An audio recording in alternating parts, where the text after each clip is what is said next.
Olá, muito boa noite para você. Agora são 9 horas e 5 minutos. Começa agora mais uma edição do Sala Debate.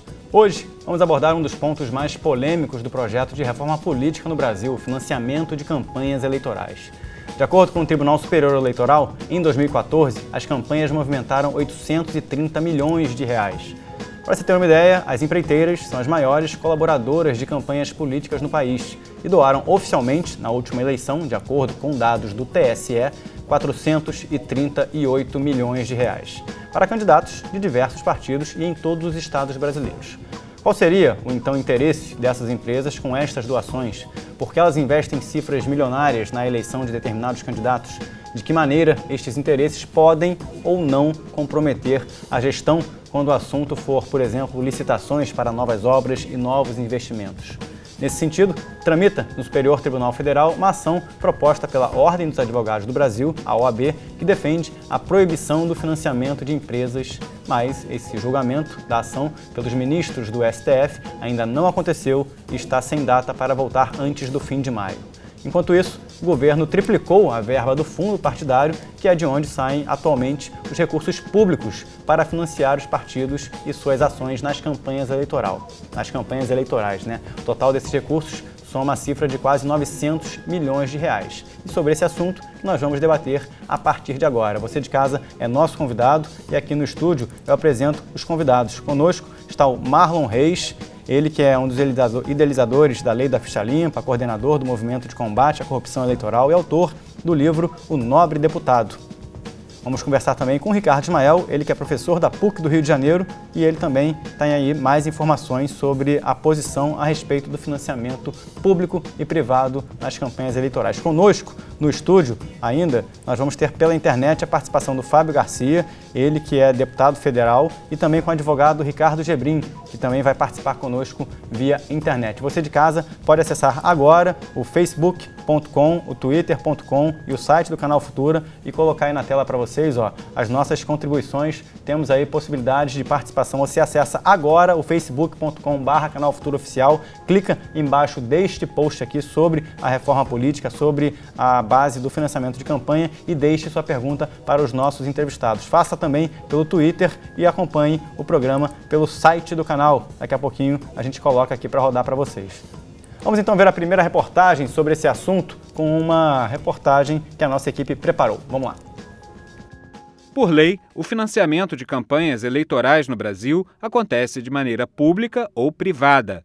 A verba pública é distribuída a partir do fundo partidário, um dinheiro que vem do Tesouro Nacional e é dividido entre os partidos políticos de acordo com o desempenho nas eleições anteriores. O dinheiro também vem da chamada propaganda eleitoral obrigatória, onde as emissoras de rádio e de TV abatem um percentual do imposto devido em relação ao tempo de propaganda eleitoral veiculado. Já os investimentos privados em campanhas podem ser feitos por empresas, as pessoas jurídicas, ou cidadãos, pessoas físicas. Até mesmo o candidato pode financiar a própria campanha, e isso sem limite para o investimento. Em relação às empresas, os investimentos não podem ultrapassar 2% do faturamento bruto no ano anterior. Mas, nesse caso, como sabemos, o percentual representa muito dinheiro. Os financiamentos de empresas alcançam as cifras dos milhões de reais. Já as doações de pessoas físicas apresentam valores não considerados relevantes nas arrecadações para campanhas eleitorais. O problema dos financiamentos de campanhas eleitorais está na relação entre os candidatos e os grandes investidores privados, que possuem contratos bilionários com os governos em todas as esferas, federal, estadual ou municipal. E de que maneira essas empresas se beneficiam?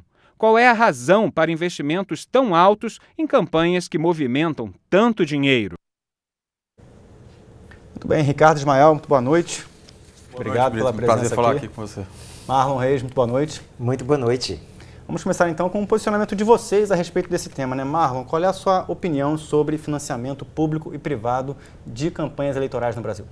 Eu faço parte de uma rede de organizações da sociedade civil que se denomina Coalizão pela Reforma Política Democrática e Eleições Limpas, que tem uma posição muito clara sobre o assunto. Nós somos totalmente contrários à participação de empresas no processo eleitoral, por razões políticas, por razões filosóficas, por razões jurídicas, sociais, por diversas razões, nós acreditamos que as empresas não devem participar do processo.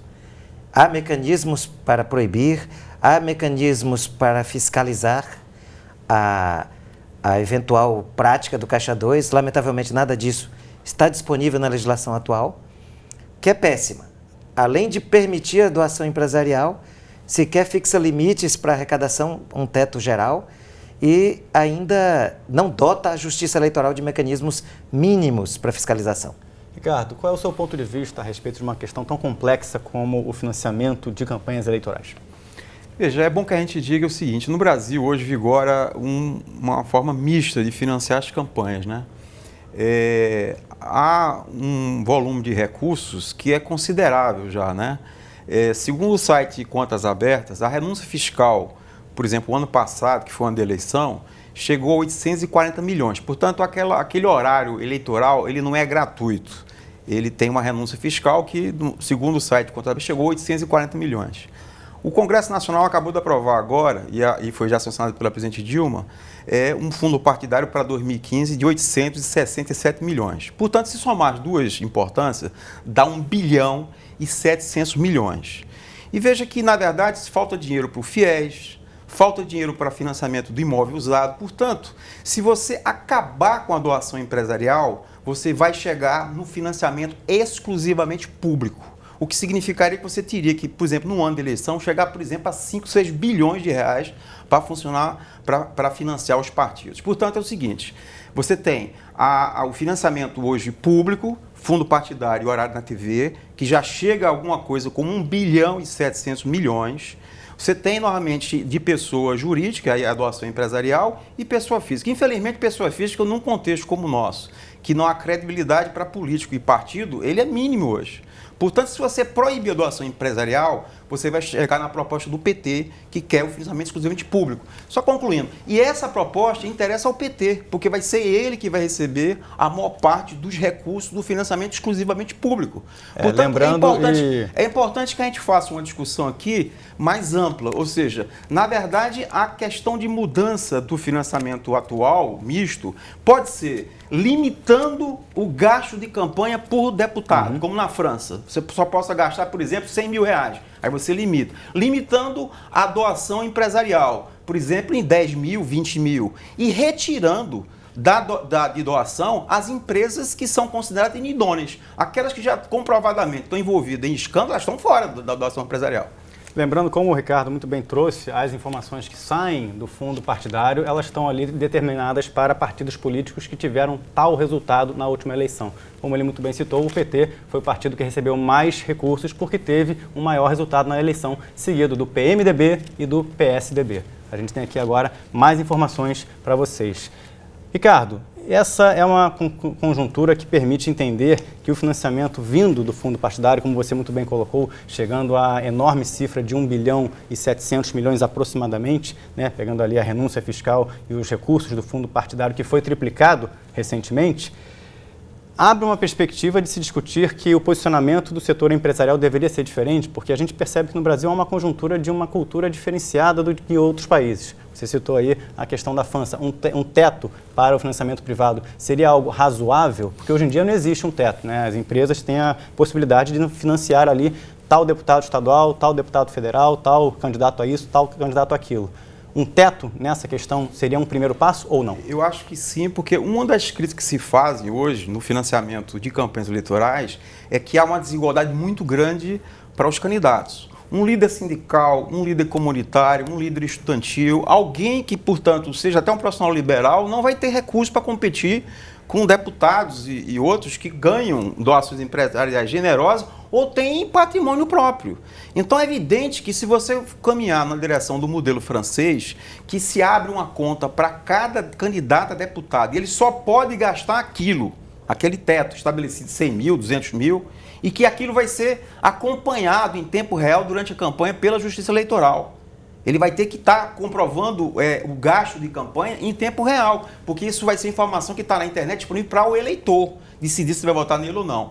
E, como eu disse, você pode estabelecer uma legislação, como é a norte-americana, de limitar a doação empresarial. Para o quê? Diluir. Em vez de você no caso do Brasil, você tem problemas, é que você tem grandes bancos e grandes empreiteiros com volumes absurdos. Aquela Friboi colocou 240 milhões, ela não poderia colocar isso na campanha de 2014. Ela teria que ter um teto. Se você coloca o teto de 50 mil, 100 mil, você dilui. E, como eu disse, além disso, você pode colocar uma lei de ficha limpa para empresas. Aquelas empresas que já foram consideradas inidôneas, ou seja, estão envolvidas com escândalos, estão proibidas de fazer doação empresarial. Agora, Marlon, no sentido de utilizar recursos públicos para financiamento de campanha, né? A gente está falando aí dos recursos do fundo partidário, que vai seguindo uma ordem decrescente do partido que teve mais resultados na última eleição até o partido que teve menos resultado. Não necessariamente isso traz um equilíbrio para a divisão de recursos para uso em campanha eleitoral. Qual seria o passo para ser dado para que houvesse mais transparência e, sobretudo, mais equilíbrio na distribuição de renda entre partidos? Bom, em primeiro lugar, eu quero despartidarizar a minha participação. Eu me recuso a decidir, me inclinar por um lado ou por outro, porque tal partido ou tal defende a mesma coisa. O que acontece é o seguinte, quando se vai definir um aumento do uso de verbas públicas para financiar campanhas, isso primeiro deve haver um motivo para isso. O motivo, no nosso caso, é o reconhecimento de que a verba que está sendo utilizada, da ordem de 76 bilhões de reais para financiar todas as campanhas eleitorais, não é verba privada, é verba pública. Como hoje deixou muito claro em entrevista, aliás, na CPI, depondo Paulo Roberto Costa, e dizendo que esse volume de verbas de campanha que temos no Brasil é de dinheiro público. 42 municípios lá do Maranhão, por curiosidade, também nesta data, tiveram prefeitos e várias autoridades presas porque estavam desviando as verbas para bancar as campanhas. Então, nós estamos falando de regrar e limitar o uso de verbas públicas, porque não são recursos do lucro das empresas nem do capital circulante das empresas que está saindo. São verbas que estão saindo dos cofres públicos de uma maneira didática e decisivamente demonstrada pela Operação Lava Jato. Não é à toa que, dentre os grandes doadores, estão as próprias empresas que foram descobertas por essa operação. Só para ter uma ideia, não é um partido ou outro. Dos 32 partidos que nós temos, 28 partidos receberam verbas dessas empresas da Lava Jato. 28, em proporções gigantescas. E não só o partido do governo, como os partidos da oposição todos, em enormes somas.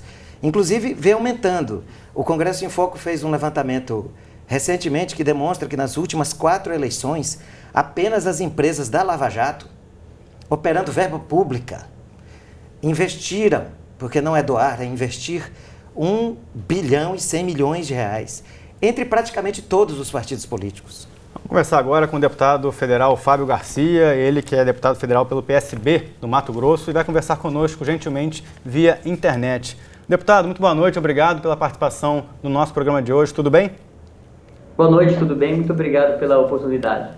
O senhor defende o financiamento misto de campanha eleitoral, ou seja, que conta com verbas públicas e privadas, incluindo, nesse sentido, um financiamento de empresas. O que o senhor pode esclarecer sobre a sua participação nesse contexto?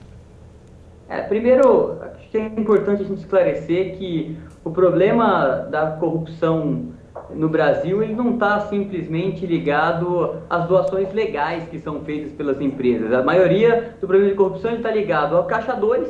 Então, as doações que a gente está vendo, que estão saindo agora nos escândalos mais recentes no Brasil, são doações já ilegais de campanha, que elas não estão contabilizadas em nenhuma campanha eleitoral. Então, a legislação já proíbe esse tipo de doação. E também a corrupção no Brasil, ela visa também o enriquecimento ilícito e patrimonial de algumas pessoas. Como se explica, por exemplo, que um superintendente de uma empresa como Petrobras tenha 200 milhões de reais numa conta no exterior do Brasil e esteja disposto a devolver isso aos cofres públicos. Isso é um sinal muito claro que a corrupção não visa simplesmente fazer caixa para campanha, caixa 2 para a campanha eleitoral, mas também o enriquecimento. É um sentimento de impunidade que existe no Brasil que precisa ser corrigido. Né? Eu acredito que a gente não pode descarregar sobre os contribuintes brasileiros o custo total das campanhas no Brasil. O Brasil já passa por uma restrição orçamentária importantíssima. Nós não temos hoje dinheiro para sustentar os principais programas que nós precisamos no Brasil, entre eles programas de saúde, educação, segurança pública, entre outros. Então, a gente precisa Claro que precisamos mudar o sistema. Isso, para mim, está muito claro que o sistema não funciona. O que seria um passo para mudar o sistema? Na sua opinião, o que seria um primeiro passo para mudar o sistema? Nós vamos colocar limites. Nós vamos colocar limites nas doações empresariais, por exemplo. O limite não pode ser simplesmente um percentual da renda da empresa. E quanto maior a empresa, mais ela pode doar. Não, nós vamos colocar... Que hoje é 2%, né? Como? Que hoje é 2% esse percentual. Exatamente. A gente precisa colocar teto. É um teto. Independente do tamanho da empresa, ela está limitada a doar um certo valor para a gente garantir um certo equilíbrio no pleito eleitoral. Nós precisamos selecionar as empresas que podem e não podem doar. Por exemplo, empresas que sejam fichas sujas não podem doar. Empresas que tenham contrato com entidades públicas, com governos, não podem participar de doação de campanha eleitoral.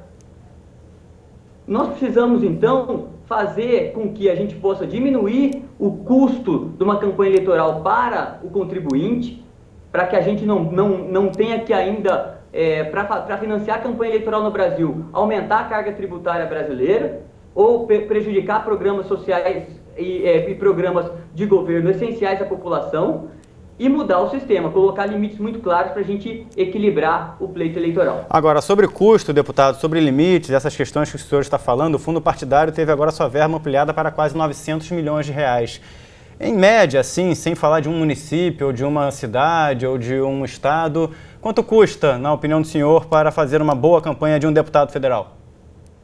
Depende muito. Isso varia muito de município em município, de candidato para candidato, a condição de cada candidato. É muito difícil você dizer isso, quanto é que custa. O certo é que a gente deveria limitar. E o certo é que a gente deveria limitar até por candidatura. Existem países que se limitam por candidatura. Então, quer dizer, um candidato a deputado federal pode gastar no máximo X na sua campanha eleitoral, ponto, independente do patrimônio que ele tenha, independente dos doadores que ele tenha. Isso ajuda também a equilibrar. E esse teto que ele tem, esse montante máximo que ele possa utilizar ou possa gastar numa campanha eleitoral, ele pode vir tanto de um financiamento público quanto de um financiamento privado, obedecidos os limites e as restrições que nós temos que mudar na legislação eleitoral. Agora, um financiamento simplesmente público, além de sobrecarregar o contribuinte, ele causa um desequilíbrio muito grande, porque não é só o financiamento de campanha que faz parte de uma campanha eleitoral. A máquina pública, ela atua muito forte indiretamente numa campanha eleitoral. Então, imaginemos um candidato que não possa contar com uma fonte de financiamento e que tenha que desfazer uma disputa contra candidatos apoiados por uma máquina que de forma indireta entra no pleito eleitoral. Isso causaria também um desequilíbrio muito grande no pleito. É certo que a gente não vai encontrar um sistema perfeito. O Brasil já teve no seu sistema somente financiamento público de campanha. E quando era assim, a regra no Brasil era o Caixa 2. O que a gente precisa combater para que a gente possa efetivamente combater a corrupção é a fiscalização mais apurada e também a criminalização do Caixa 2. Agora, Ricardo, Marlon, na carona do que o deputado está falando, como resolver a equação dos interesses envolvidos entre os doadores e o pleito posterior, após o pleito resultado feito nas urnas? Obras, interesses, dívida com os financiadores, como é que vocês interpretam? Uma situação muito comum que existe em vários outros setores da sociedade. É comum, Brito, mas a gente tem que dizer o seguinte, o Pedro Barusco teve 100 milhões de dólares no exterior, 300 milhões de reais, nunca foi candidato a nada. Ele nunca participou de nenhuma eleição. O Renato Duque também, o Paulo Roberto, que ele citou também. Portanto, é falsa a ideia de que a corrupção é porque o sujeito fez a doação e, portanto, então, pessoas que estão recebendo muito dinheiro não participaram nunca do sistema político partidário. Portanto, uma coisa são as licitações. Uma empresa que não fez doação pode corromper depois na licitação. Sim, não há nenhum impedimento não dá para generalizar, nisso. Não tem como, então né? Vamos tentar separar as coisas. Veja, é preciso também colocar aqui uma questão muito concreta. Se for aprovado na reforma política no Congresso Nacional o financiamento exclusivamente público de campanha, você matando a doação empresarial, a candidata Marina não poderá ser candidata na eleição de 2018. Porque se criou já uma regra no Congresso Nacional que um novo partido, que é o partido dela, da Rede, não pode mais pegar dinheiro do fundo partidário. Assim e como não pode pegar também doação empresarial, ela não está liquidada. Então, a aprovação do financiamento exclusivo público mata a candidata de Marina. Nós temos que discutir politicamente também os interesses. Marlon. Ficar uma discussão apenas do ponto de vista jurídico, sem olhar os interesses envolvidos, nós estamos discutindo a realidade brasileira. Eu gostei do exemplo da Marina, porque isso permite, inclusive, que eu diga o que nós defendemos, né? Porque eu não defendo o financiamento público exclusivo. Eu defendo uma regrada e firme, forte participação popular do cidadão no financiamento das campanhas. E o exemplo da Marina é muito bom, porque ela é uma candidata que evoca isso. Ela consegue, mais do que qualquer outro candidato, doações voluntárias e espontâneas. Na última campanha não conseguiu, não. Mas na anterior, sim, e ela conseguiu, mesmo na última, não sendo tanto, conseguiu não bem chega mais, a 1% do bem mais do que os demais. Não chega a 1%. Mas é muito mais do que os demais. Mas não chega a 1%, mas o cenário é de doação empresarial. Há uma inibição da doação cidadã. Então, num outro cenário, para cada sistema, há um correspondente comportamento. Nós não podemos esperar que as pessoas saiam afoitas para fazer doações, sabendo que as empreiteiras é que estão bancando e vão eleger as pessoas. É difícil criar. Então, é preciso um outro modelo, um outro regramento para permitir um novo comportamento. Quanto à questão do Caixa 2, primeiro, se o modelo de financiamento, se a incorporação das empresas ao modelo de financiamento fosse um fator que inibisse o Caixa 2, até poderíamos parar para pensar, só que não, porque nós temos um Caixa 2 gigantesco. Eu já ouvi de vários deputados, até por coincidência, vários mencionam, claro que é impossível calcular o tamanho do Caixa 2 atual, mas vários mencionam, não, talvez se preste contas de 10% do que realmente circula. Foi nesse sentido, novamente, a fala do Paulo Roberto Costa. Então, só para concluir, o que inibe o Caixa 2 não é permitir ou proibir as empresas de participar.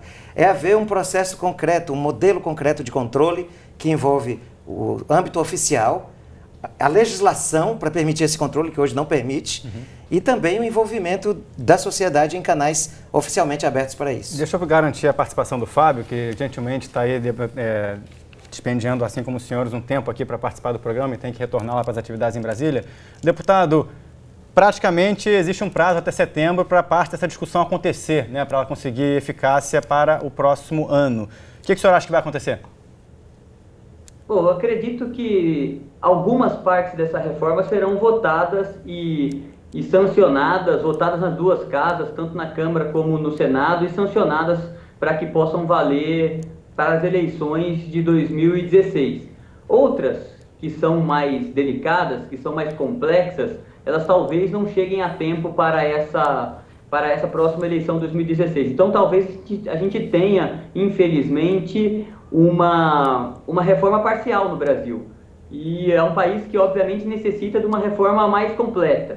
Mas acredito que, por parte da Câmara dos Deputados e por parte do presidente da Casa, Eduardo Cunha, ele pretende começar a colocar para plenário apreciar pautas da reforma política ainda no mês de maio, quando se expira o número de sessões necessárias para que a comissão entregue o relatório final da Comissão da Reforma Política, para que assim possa se apreciar os projetos em plenário. Então, mas terão projetos que passarão por discussões profundas em ambas as casas.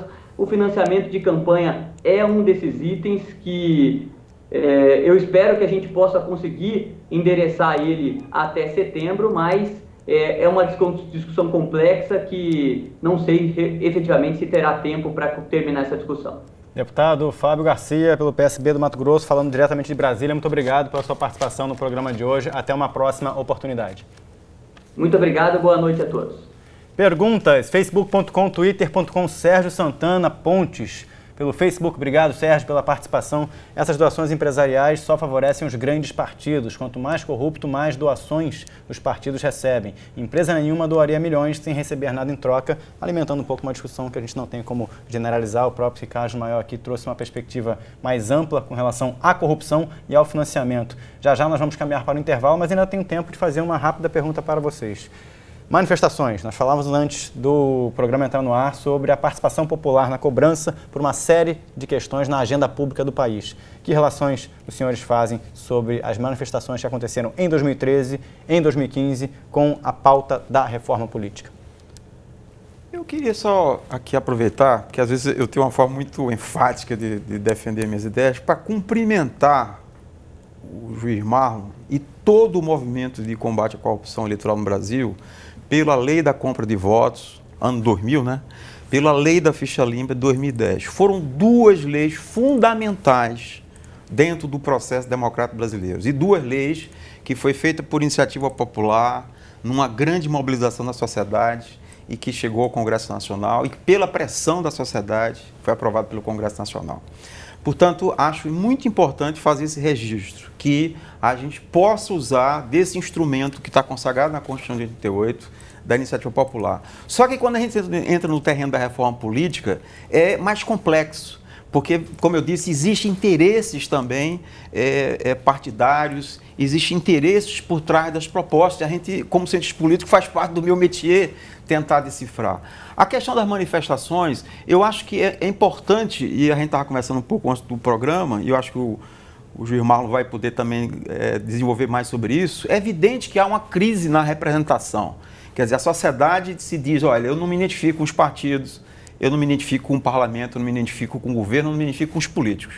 Estamos, portanto, precisando fazer com que a sociedade, quer dizer, a democracia representativa nunca vai ser exatamente igual o que a sociedade pensa, o que os políticos, o parlamento pensa. Mas a gente tem que aproximar essas 2 casas, elas não podem ficar tão distantes como está hoje.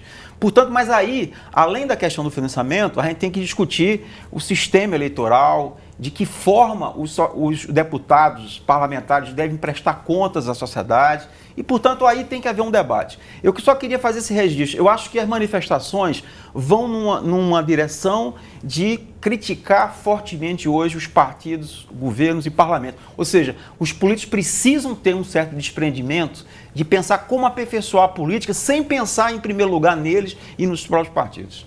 Marlon. Bom, eu agradeço pela lembrança do professor Ricardo e nós estamos novamente, até é bom fazer esse registro, em campanha por iniciativa popular. É a 3ª vez que o nosso movimento faz isso. A primeira, como ele mencionou, foi para conquistar a primeira lei contra a compra de votos do Brasil. Em 2000? Em 2000 foi a primeira vez que foi aplicada. Depois a lei da ficha limpa. 2010. E agora a reforma política por iniciativa popular da coalizão. Eu queria aproveitar para mandar um abraço para a sociedade lá de Mato Grosso, onde eu estarei nos próximos dias percorrendo o estado praticamente inteiro numa caravana. Eu estou de férias para isso, para poder percorrer o estado do Mato Grosso praticamente todo, desde Sorriso, Jaciara, Abraço Cuiabá, um monte. E eu faço isso também para simbolizar como a gente trabalha com a sociedade. Nós estamos levando esse debate sobre a reforma política para a base da sociedade. É um discurso que a gente tem que retirar da universidade, até do parlamento.